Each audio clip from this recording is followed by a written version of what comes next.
Marlene, and I'm going to show you how to make an air freshener for your room using water storing crystals and essential oils and a 4-ounce canning jar. Okay, so water storing crystals are used in plants when you're potting plants to prevent overwatering and underwatering. They're just very fine little granules that absorb the water. So first thing we're going to do is we're going to open our jar, and we are in this 4-ounce jar. We're only going to put a 1/4 teaspoon of the crystals. Now it's hard to believe, but when we add water, those crystals will absorb enough water to fill the jar. So then what we do is we just fill the jar to about where it's about 1/2 inch from the top of the jar. That much. And now comes the essential oil part. We're just going to take the essential oil of your choice. This is peppermint. I've done them with orange or lemon, nice refreshing scents. So just put as much in as you think you need. The nice thing is you can put more in because it's an air freshener. It's not something you're going to be putting on your body, so you don't have to worry about using too much. And then put the lid on so that it doesn't spill. Doesn't want to go on. There we go. And in about, you can sort of shake it and see the crystals in there, and in about, 2 hours or so, it will be full of the the crystals will plump up and they'll fill the jar. So once the crystals have absorbed all the water, you can go ahead and take the lid off of the can, use just the ring, and place a piece of mesh over top, and then screw the ring back on so that you can basically have the top open without it being able to spill out. Oh, I got a little water there, but without it being able to spill out. And the scent will, as the water evaporates, the scent will dissipate into the air too. And you'll eventually, after a while, start to see the crystals start to get smaller again, and you can just add some more essential oils and some more water, and they'll plump back up and it can keep going. Now, the one thing you do want to remember is I don't use tap water for this particular craft because I just want to make sure that it's a good distilled, clean water so that I don't have to worry about any chemicals or anything being in it. So that's how you make a very simple air freshener out of water storing crystals and essential oils. Thank you. What's happening? I'm Secret Agent 23 Skidoo, rapper, writer, producer, and 2017 Grammy Award winner for my recent family hip-hop album, Infinity Plus One. Also, this summer, I get to serve as the Summer Reading Champion for Libraries Rock, which I'm so glad to do because it gives me a chance to reach out to folks like you about how important music is for kids growing up. Not just because it's awesome, but also because it teaches them about the power of words and ideas. Music lights up children's brains, and it helps them make sense of sounds, letters, words, and how they all fit together. Whether it's hip-hop lyricism, country music storytelling, or rock and roll anthems, all of it strengthens the minds of young readers and helps turn them into strong readers with sharp intellect. Libraries understand the power of music to uplift minds, especially when combined with great books. The Collaborative Summer Library Program and all its member libraries want you and yours to have a very musical and literary summer this year. They have loads of great programs, activities, and resources that bring music and reading together so kids can have a blast. So bring your kids and yourself to the local library this summer because you know that libraries rock.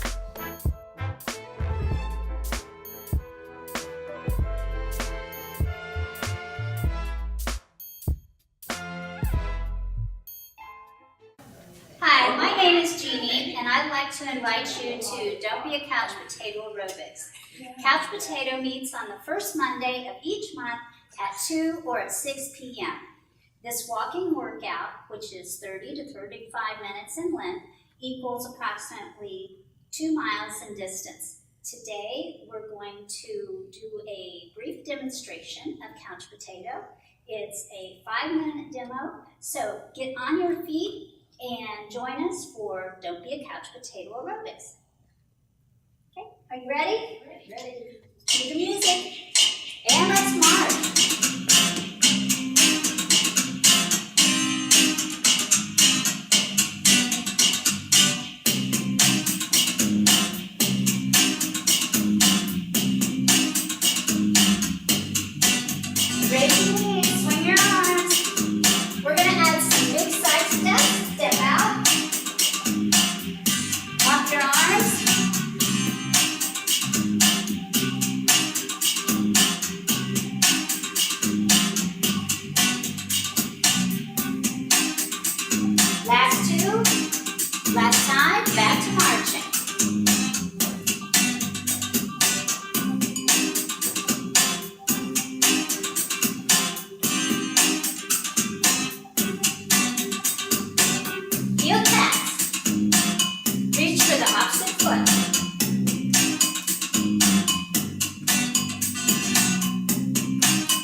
picks. Today we have a bunch of great picks for you, and so let's get started. My name is Kristen Kolb, and I work in the children's department. And the book I'm talking about today is called Just Like Jackie by Lindsay Stoddard. And this book is about an 11-year-old girl named Robinson Hart. She's actually named after Jackie Robinson, who was a professional baseball player. And she was named after him by her grandpa because Jackie Robinson was the first African-American player, and he had to be kind of strong in the face of adversity. And so her grandpa wants her to be tough and strong. And she is. She's a really tough little girl, and she loves baseball. Robbie lives with her grandpa. Her mom actually died shortly after she was born, and she never knew her dad. So her grandpa is really the only family she has. And she loves him very much. He's a very sweet guy. He's very hardworking. He braids her hair for her every morning. And they work on things together. Her grandpa owns an auto shop, and so Robbie works with him in that auto shop, an auto repair shop. And she knows how to do things like change brakes, or change the oil in a car. And it's really cool that she knows these things. She's learning a lot of skills. They also have maple trees in their backyard, and every winter they tap them to get the sap that they make into their own maple syrup. So they have these really neat traditions. They always work side by side. They're kind of a team, and Robbie really likes that. But lately, Grandpa's been having some memory issues. He's starting to forget where he put things, or he'll forget the name of something, or he'll forget certain words. And this concerns Robbie. She knows it's not good, but she's afraid if someone finds out, they might take her away from Grandpa, and that's the only family she has. So she's trying to cover up for him. Meanwhile, at school, she's in 5th grade at school, and they have a class project that they're supposed to make their family tree. Well, Robbie doesn't want to do the project because she hardly has a family. She only knows Grandpa. She doesn't know any of her other family members. So she gets kind of frustrated with this. And at the same time, there's a bully named Alex, and he just kind of picks on kids and is mean, and Robbie stands up to him. She's kind of tough, and she'll stand up for herself, and she'll stand up for other kids. Well, they kind of get into a fight, and it lands them in group guidance together. It's Robbie, Alex, and 2 other kids from their class. And they start talking about what's going on in their lives, and Robbie kind of learns that even though these other kids seem like they have really perfect lives, they actually don't. They're struggling with things at home too. And all 4 of these kids don't want to do the family tree project for various reasons. Well, the group guidance counselor is really good at working with them, and she encourages them to try the family tree project. So Robbie uses this project kind of as a springboard to get her grandpa to talk about her mom. Her grandpa has never wanted to talk about her mom because it makes him too sad that she died when Robbie was really little. But he does slowly start talking about her. And Robbie kind of realizes that she has to get Grandpa to talk about these memories before they fade away because he's starting to have memory issues, and she might never know anything about her mom if he doesn't start talking.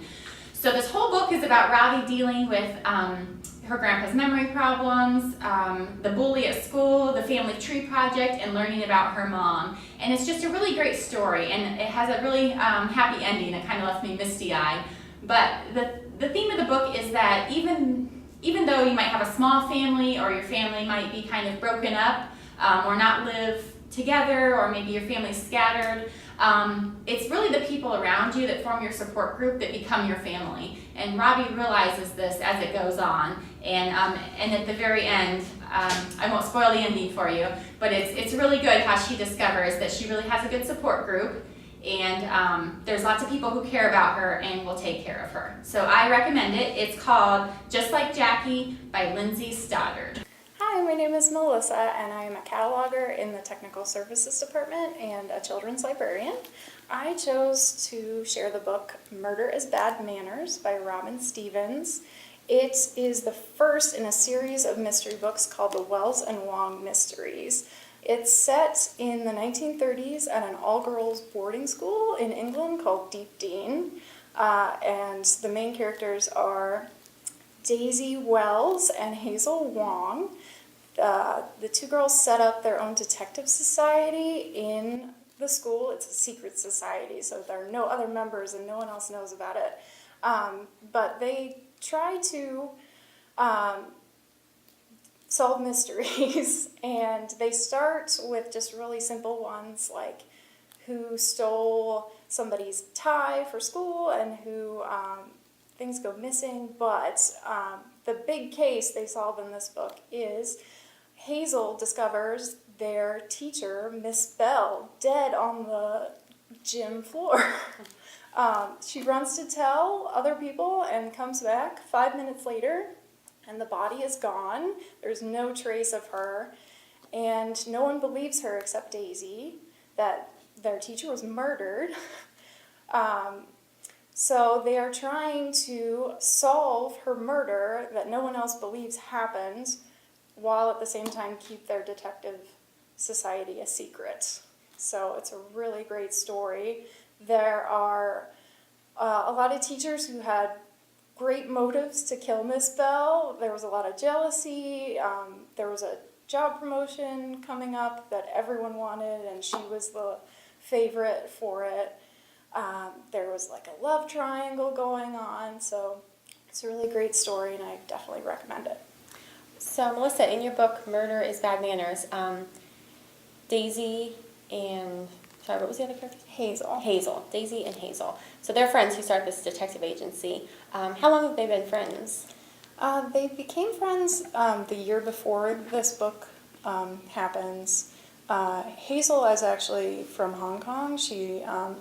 Her father was a businessman who went to English boarding school and was really demanding that she go to English boarding school. So she was an international student. She had no friends the first year she was there, and Daisy became like a really quick, like close friend. It was kind of a fast, really intense friendship. Okay, So they've been best friends for about 2 years. so they're kind of like sisters almost at this point in a way. Yeah. Okay, cool. That sounds neat. Hi, I'm Miriam. I'm an adult librarian here in Worcester, and I picked The Nightingale by Kristen Hanna. So this book actually takes place in 2 different time periods. The present, which is 1995, and in the present, an old lady is moving into her nursing home, but before she does, she wants to take a trunk with her that she's brought with her from her time where she, like all of the times that she moved. It's her, memory trunk, and she wants to take it with her, but her son's saying, you should really just leave it, we can't take all this stuff with you. And she insists, no, it has to come with me. And then we're also in the past, which is at the outbreak of World War II. And it's about 2 sisters, Vianne and Isabel. So Vianne got married when she was young, and she had a child when she was young, and they moved into a small cottage out in the French countryside. And so World War II is just broken out. Her husband Antoine has gone off to war, and she's left with her daughter Sophie. We'll enter in her little sister Isabel, who's been kicked out of another boarding school, and is this independent free spirit who her father has sent from Paris to live with Vianne because the war has broken out and he doesn't want her in Paris. So Germany has now occupied France, and an SS officer has come to live in Vianne's house. So Vianne, is keeping her head down, just trying to get through the war, waiting for her husband to get back. But Isabel is outraged because the French army is doing nothing. They've stepped back, and she's like, no, Nazis are not taking over. So she joins the French resistance, and she starts handing out anti-Nazi propaganda. And, it's very dangerous for her. If she were to get caught, she'd be executed. And she ends up, moving to Paris to hand out pamphlets there and help there. But she ends up actually, helping airmen, like Canadian, British, American airmen who have been shot down, and getting them to Spain through the southern mountains of France. Meanwhile, Vianne at home is left with this SS officer, and her friend Rachel, who's Jewish, has been taken out of her home and sent to a concentration camp in Germany. And Vianne actually adopts her son and tries to take care of them, all in the midst of everything that's going on. And it's World War II, and it's crazy, and it's just so much is happening. And these 2 women are just trying to make it through the war the best that they can. And so it's really great. There's a bunch of answers to be questioned, like does Isabel get caught with the airmen? How does Vianne end up doing any kind of resistance in the war? And, does her husband come home? Does Isabel get caught? So it's just a really great book, and I definitely recommend it. Miriam, is The Nightingale based on historical events, or do the characters have any historical significance, or Yeah, based on real people? So they're not real people, but Isabel is based off of a real life person. Her name was Andre de Jean. I think that's how you pronounce it. But so this lady, helped airmen escape through the Pyrenees Mountains in the south of France and get into Spain and be sent back to, Britain or Canada or America. So that was actually a real person and who was, awarded for her service during World War II. Great. Cool. Hello, my name is Deborah. I'm the genealogy librarian here with the library, and I work upstairs in the genealogy and local history department. Today I'm going to talk about a book. It's called The Stranger in My Genes by Bill Griffith. This is based on a true story. Being a genealogist, one of the most recent tools that come in handy for a lot of genealogists is actually DNA. And this is a story about Bill Griffith, who has actually discovered DNA and discovered a long-known secret based on DNA. As you well know, a lot of times family histories, they just have a lot of dark secrets that are hidden. And once you take a DNA test, anything can happen. And so Bill actually discovers with his DNA test that his father is not his father. He had spent many years actually researching his family, and only to find out that he had researched a whole different line that wasn't even related to him. He had actually taken a DNA test back in 2000. This book was actually published just in 2016. And it actually talks about his journey, just trying to come to grips with understanding that his father is not his father. His elderly mom is still living at this time, and so he's actually debating with himself how much he should push his mom to try to find out what the secret would be that's been handed down through the family, and why the father is not who the father he thought he was.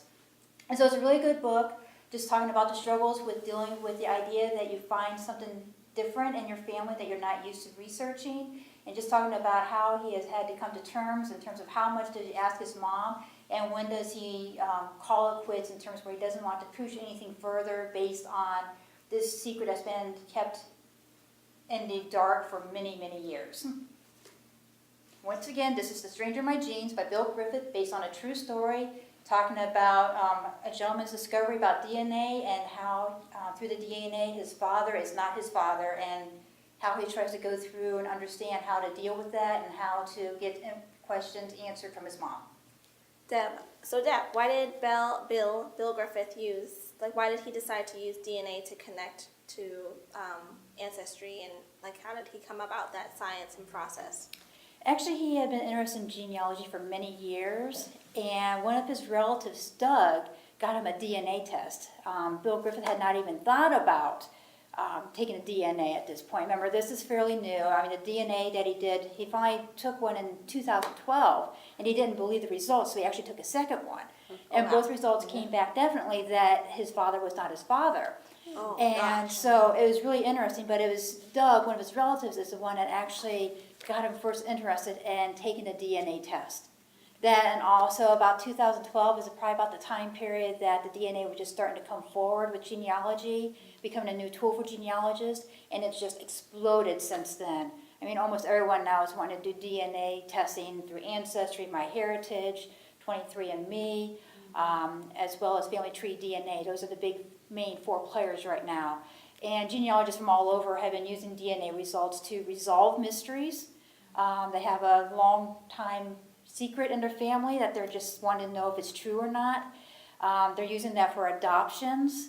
They use DNA just because they're curious of the ethnicity. And in this case, I mean, he never dreamed that he was going to discover that the DNA results was going to show that his father was not his father. I mean, he always thought it was something strange because he was the youngest of 5 kids, but his older sister was already having kids before he was born. So it was just, he always thought he was a special case, but he didn't know how special he was until Doug convinced him to do the DNA test.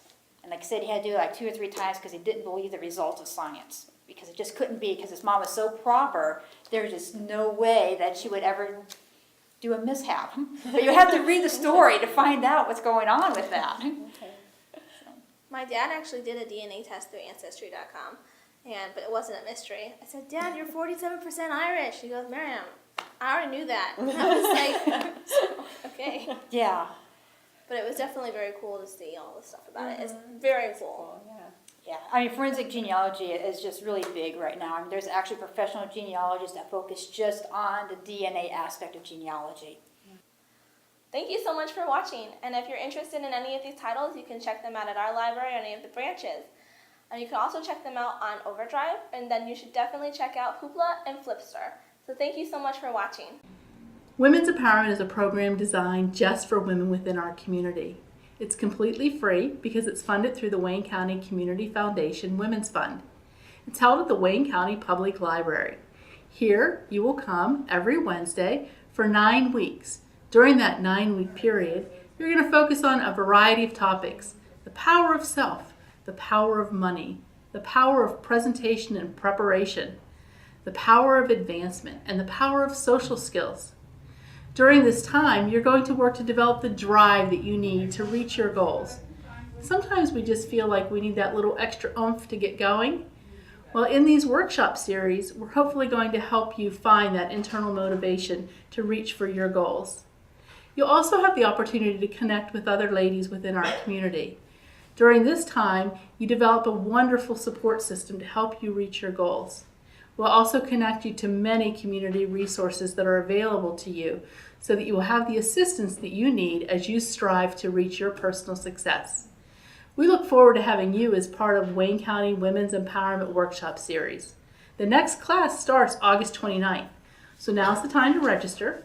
Call 330-669-7070 to register over the phone, or stop into the Wayne County Public Library and you can pick up an application. Again, classes begin August 29th, completely free, at the Wayne County Public Library, and they are from 9:30 until noon. I look forward to meeting you then. I'd like you to have the opportunity to meet Lisa. She's one of our successful graduates that went through the program. I hope you're as motivated by her success as we have been, and we look forward to helping you reach your future success. Looking forward to seeing you on August 29th. 2.5 years ago, I was experiencing hardship in my life. I came across a brochure that said Women's Empowerment Opportunity, and I knew I found the answer. I began attending workshops with other women who were dealing with life-controlling issues. We spent 9 weeks together and celebrated at the end with a graduation ceremony with family and friends. That was the beginning of my empowerment journey, and little did I know, it would become life-changing. At the beginning, I became very motivated, focused, and I knew I had made a huge commitment. And as time has gone on, I have become more goal-oriented. I step out of my comfort zone often, and my confidence has went through the roof. I have experienced disappointment, setbacks, and discouraging days. On the other side, I have had great accomplishments. Many doors have opened, and I have experienced some amazing opportunities. I highly recommend Women's Empowerment. If you are feeling down about yourself, struggling with life, and you want support and you want to connect with other women, this will benefit you greatly. It's also a gift to yourself, and I really wish you the best empowerment success. 3, 2, 1. Summertime. Ready to rock? Yo, let's make some noise. Yo, where's the spot for the girls and boys? The library make your mind very powerful. Hours full of entertainment, devour education. That's how you get to change the world while you learn about it. You're a rock star full of superpower music. Now it's ready or not? Yo, let's make some noise. Libraries rock for the girls and boys.